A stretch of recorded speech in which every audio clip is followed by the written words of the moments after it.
I met a guy, a really cool guy, who was a good artist. I will call him the Illuminated Warrior.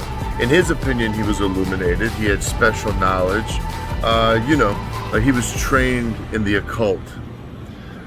He was a follower of the Gnostic writings, a believer in a history that is concealed from most of us, but it's taught to its own believers.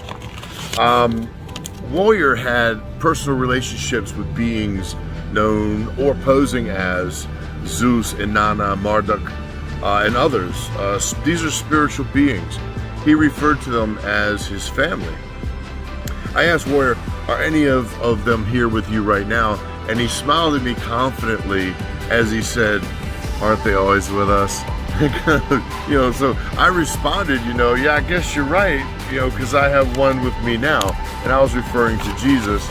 The Warrior believes in the great architect of the universe, who is similarly worshipped at the highest levels in Freemasonry, Rosicrucianism, Theosophy, etc., etc., etc.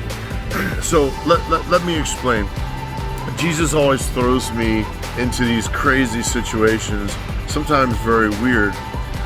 Sometimes he'll give me words about a person in my head, like he'll say witchcraft or Satanist, or sometimes he'll say this one hears voices, etc. And then I confront, because I believe he's given me that information for a purpose, not just to sit on it.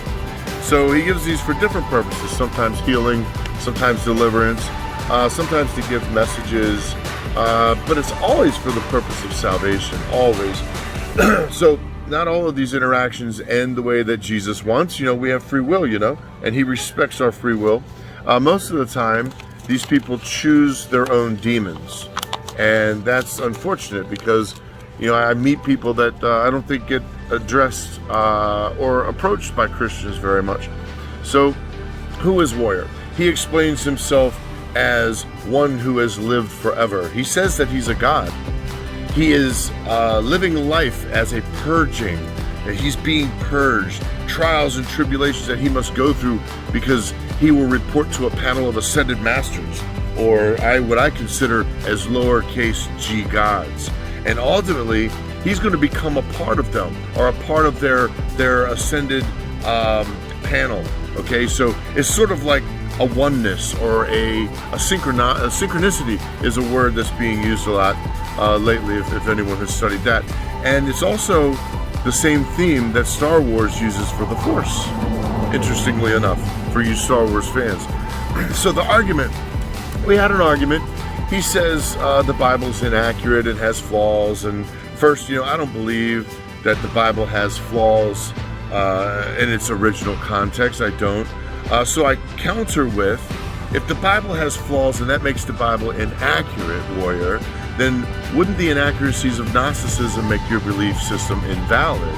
And he can't argue with that argument, so he always defaults to universalism or dualism, and he wouldn't admit that there's one perfect being, because there's none in his panel. So Warrior and I argued our points with respect.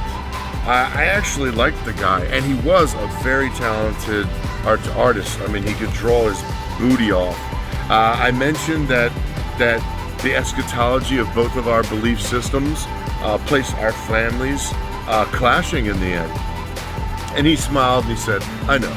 So we both knew that we were of different families. We belonged to a different cut. You know what I mean? But we had a good time talking about the approach to our belief systems. And Warrior had no interest in entering my family, and I had no interest in entering his family. So, we had a good conversation. It was about a two and a half hour conversation. We argued peacefully, intellectually, and lovingly, surprisingly. I love when Jesus puts me into these situations. Of course, my aspiration was for him to be delivered, obviously saved, and then delivered. But of course, he did not want any part of the family of Jesus Christ. He loved his family, and he loved where he believed that he was going.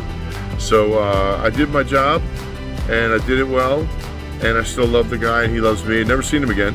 It was a one-time shot, one-time thing. So these kind of stories, I categorize under Chronicles of Demonization. So if you hit the link above or below, it'll send you to stories that do not result in deliverance, healing, salvation, or good words.